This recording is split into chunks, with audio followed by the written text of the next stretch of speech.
According to the latest evidence, Andy Coulson, the former editor of the News of the World, who became the Prime Minister's top spin doctor, chaired meetings at which phone hacking was openly discussed.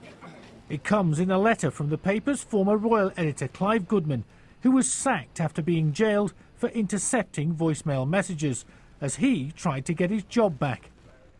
This practice was widely discussed, he says, in the daily editorial conference, until explicit reference to it was banned by the editor.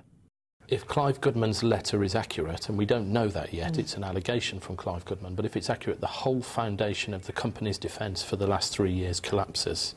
Goodman's letter, which also mentions the News of the World's former legal manager Tom Crone, was copied to the paper's longtime managing editor, Stuart Kuttner, and Les Hinton, the executive chairman of the parent company News International at the time. In it, Goodman says, Tom Crone and the editor promised on many occasions I could come back to a job at the newspaper if I did not implicate the paper or any of its staff in my mitigation plea. I did not, and I expect the paper to honour its promise to me. All of which, if true, pushes knowledge of phone hacking right to the top of the newspaper and beyond, and uncomfortably close to the ultimate bosses, the Murdochs. In written evidence to the Media Committee, that since he was sacked, has been paid almost £250,000 by News International, and the private investigator who worked with Glenn Mulcair has received a similar sum to pay his legal fees, though that has now stopped. Mr Murdoch also faces renewed questions about what he knew and when.